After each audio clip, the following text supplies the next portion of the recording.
Welcome and thank you for joining us again on a segment of Daily Zohar. I would like to remind you, if you would like to contribute or dedicate a lecture on behalf of anyone or just help us out, you can log in to our website at Yeshiva.Etzion.com, go to PayPal.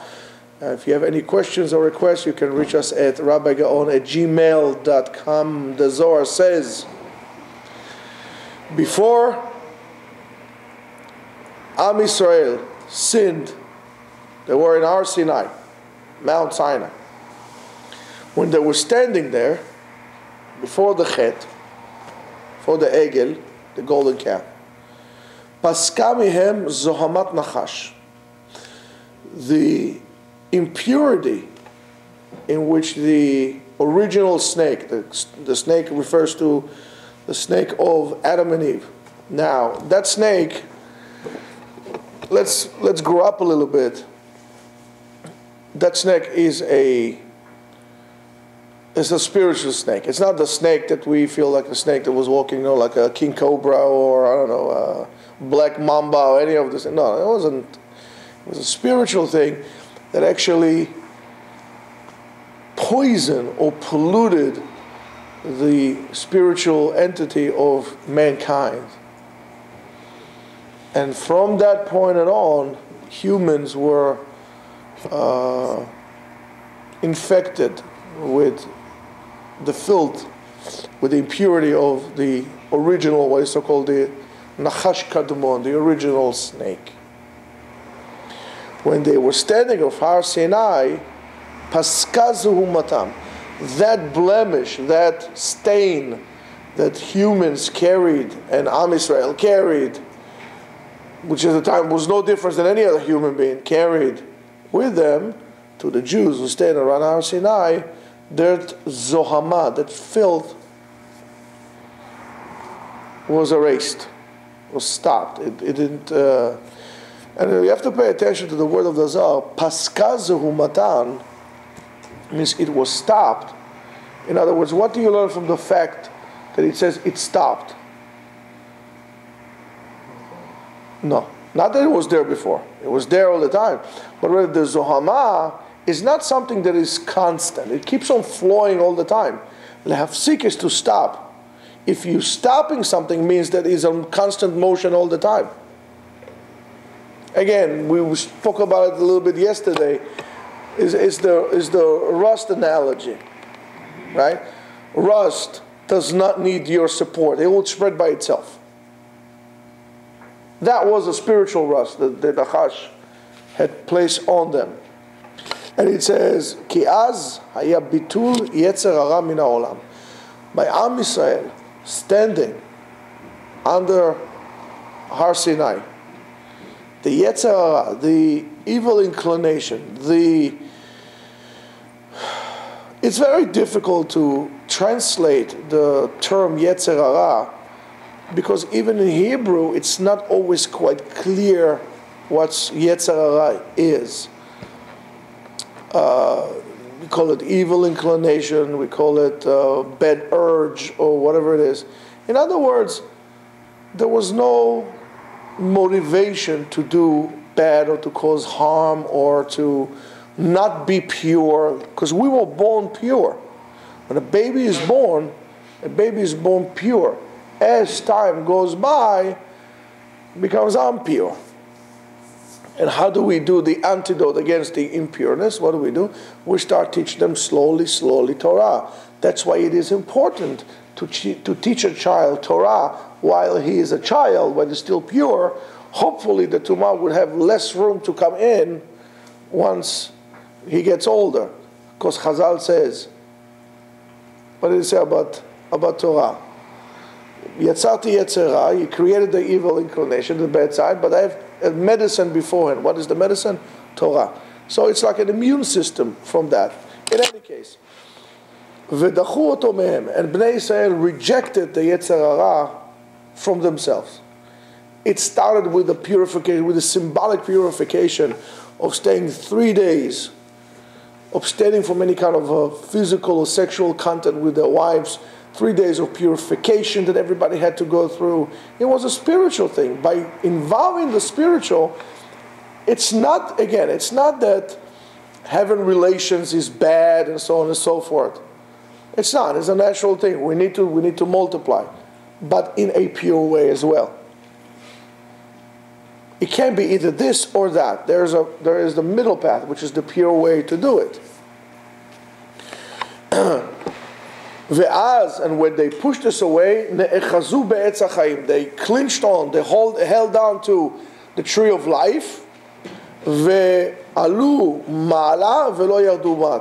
they elevated themselves up, and they didn't, instead of going down, they elevated themselves spiritually up. When that happened, they saw divine visions. They were able to have spiritual revelations, visions. And their eyes were lit. Not like a blind man that has eyes but cannot see. You can actually see with your eyes, and you see clearly. I see clearly now, right? The same thing happened to Am Yisrael. They're able to see. When a person has wisdom, when a person is pure, he's able to see, to understand what this thing is all about. It's clear to him. When it's clear to him, there is a meaning. When you are unable to see what are you doing, whatever it is that you're doing for, you're going to have doubts, and it's going to be bad. And you're not going to do it. And then, then they were happy and eager to know and to hear what it was them. They had a thirst for knowledge, the knowledge of Torah. Since they had the thirst, they were willing to hear. If you don't want to learn Torah, regardless of how much I would like to teach you, it's never going to happen. You need to first of all want it. Only then I will be able to teach you. ואז חגר אותם הקדוש ברוך הוא חגורות של אותיות השם הקדוש. Then הקדוש ברוך הוא wrapped them with, it says חגורות, kind of belts of the holy names. It was like ribbons with the holy names around them. They were surrounded by it. It kind of held them together with that holy name. שהנחש לא יוכל לשלוט עליהם. So the snake would not be able to have control over them. ולא יטמא אותם כבתחילה. And it would not impurify them as it was in the beginning. It was a protection, a shield. כיוון שחטאו בעגל, now that they sin with the golden calf, נעברו מהם אלו המדרגות האורות העליונים. All those spiritual levels in which they were, all those lights, spiritual lights that were able to witness and see and be aware of, were removed away from them. ונעברו החגורות המזוינות, those protected belts in which they had, those protections of Shem Hashem on them, was taken away from them. והמשיכו עליהם, and they drew upon themselves את הנחש הרע כבתחילה. They called that bad snake, that spiritual impurity, back upon themselves. למה הדבר דומה? Let's say, for example, you have a person.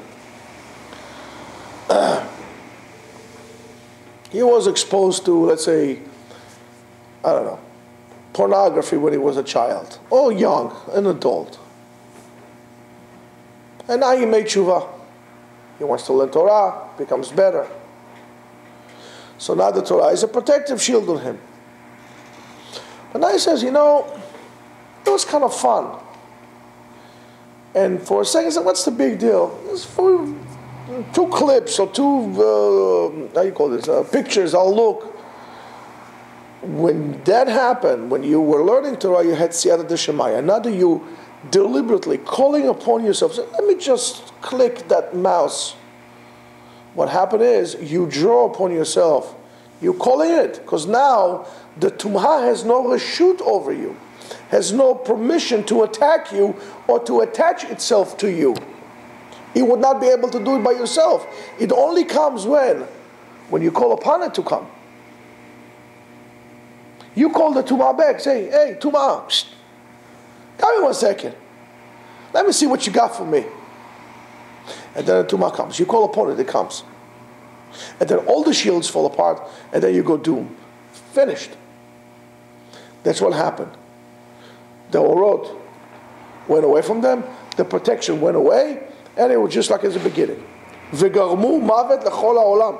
And because of that, they caused death to the whole entire world. After that, it says, Vayere Aaron u'bnei Yisrael Moshe, v'hine karan of panav v'yiru migeshet elav. After that, it says that Aaron and bnei Yisrael saw the face of Moshe Rabbeinu that was glowing, and they were afraid of him. The Zohar says, come and see. Ma katuv betchila? What it says in the beginning. Vayar Yisrael et hayad hagedola. Right? And Bnei Yisrael saw the mighty hand of Hashem. Shekulam hayu ro'im orot elyonim. They were all able to see. They all became prophets.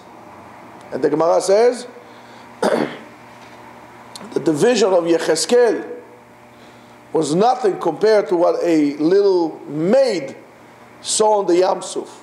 In terms of the elevation of this, it was so high, the visions that they had. Vayiru, they were able to see great lights. Shekatuv, Sheiru b'mara meira. They were able to look in Kabbalah. It refers to the level of prophecy of Moshe Rabbeinu as paklaria meira. It's the shining mirror. It's the highest level, the closeness, the most almost pure, less distortion, light that will come from Hashem down to this world, the closest one you can get. They were able to be almost next to the source of prophecy, like Moshe Rabbeinu. Shekatuv v'kol ha'am ro'im et hakolot. They were able to see the noise.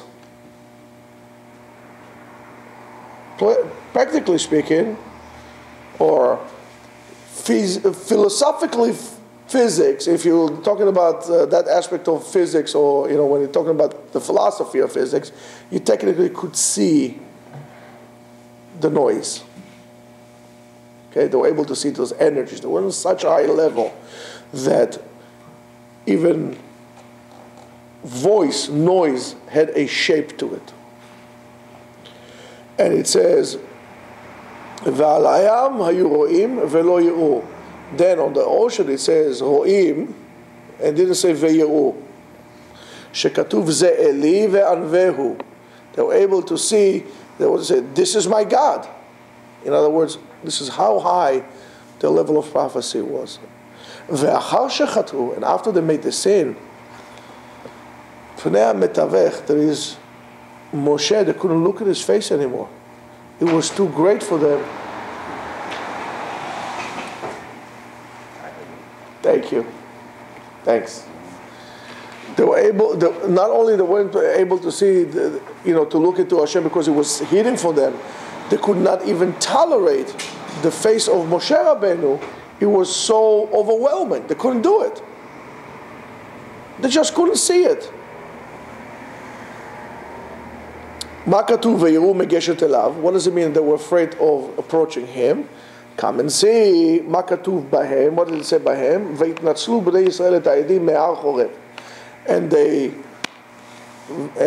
the Jews took the adayim. They took all the jewelry, everything away from them, which they had in Har Chorev. שנעבר מהם העדיים שנתחברו בהם בהר סיני כדי שישלוט להם נחש הרע. Whatever they jeweled themselves in Har Sinai was taken away from them in order for the Nachash, Yetzer Hara, not to have complete control over them. Why? כיוון שנעבר מהם, since it was removed from them, what does it mean when it says, ומשה ייקח את האוהל ונטע לו מחוץ למחנה, הרחק מן המחנה? When he took oil moed and he put it outside of the camp of Israel, not only outside, far from it. What's the problem here? Amar Rabbi Elazar, Ma mikra ze etzel ze? What's the connection between them taking the jewels or having the jewels there and to moving the tent from the oil moed, the mishkan, away from there? And he answers, Kevan sheyadam Moshe, since Moshe knew, shene'evar miYisrael ha'adayim ha'elyonim, the spiritual jewels in which the Jews were crowned by. Adaim is jewelry, right? Ha'elyonim, the spiritual jewels in which they were crowned of. Amar, Moshe Rabbeinu said, Arevadai mikan la'ala, from here and on, Yavo anachash, since they allowed the snake to come in, therefore the snake, the impurity will come to live among them.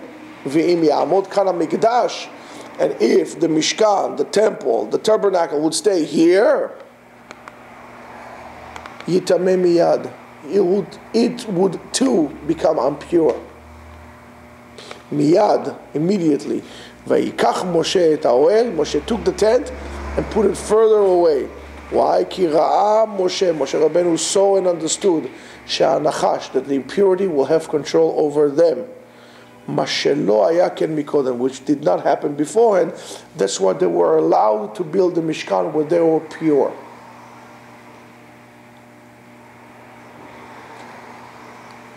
We can fix this. We can fix this. And there is a mikveh, an immersion bath in which you cleanse your body. It's not a bath, but it's a spiritual bath for your body as well. You purify the body. But if you purify the body, what happens? Doesn't mean you purified your soul. You could still be a rotten person. If you would touch something tameh, you would not become tameh, would not become impure. But you're a rotten person inside. What's your spiritual mikveh? What's the problem here with all? It's that not that the body is impure, it's that the soul is impure. And therefore the only spiritual mikveh to cleanse your soul, to stop and to create a gap between you and the Yetzer Hara, is to be completely immerse yourself in Torah. In other words, not only the learning of the Torah, which is great by itself, but even more so to be active upon, is to apply everything that you learn to Torah. Everything that you do in your life should be geared and associated with Torah. This is how you make it. Because everything that we do is a reaction to something that had already happened. In reacting to everything, we can never take an initiative. At a certain point, you need to put a distance between you and that. You need to have a canyon. And at that point, when you decided to come to Beit HaMidrash, to come and learn, you made the gap. This is your chance, when you come here, this is your chance to stop being reactive and start being active. By doing so, applying everything that you learn, you're able to stop the nachash from coming to you. You can stop the tum'ah in which is going on, and this is only why we have to continue learning and learning and learning. Because again, if you see that when Bnei Israel sinned, they brought death to the world, then we would be able to control ourselves, to control the impurity that comes and wants to dwell into us. And we learn and we apply, we bring chayut, bring livelihood to the world. So Yiratzon, may it be that we will all be able to find the strength and the courage and the truth inside of us, to realize that that's the truth, and we have to come here and learn. And then we have to come and strengthen ourselves, and we should put the glasses of Torah to look at whatever happened to us, not from our own perspective that is distorted, that is inflicted and distorted by impurity. We should take those receptacles and put glasses of the Torah on our eyes, and therefore judge everything that happens in the world, not on fashion, not on style, not on on anything, political correctness or incorrectness. What does the Torah's view on that? This is how you stop the Tum'ah of Nachash. Amen. K'nei Ratzon.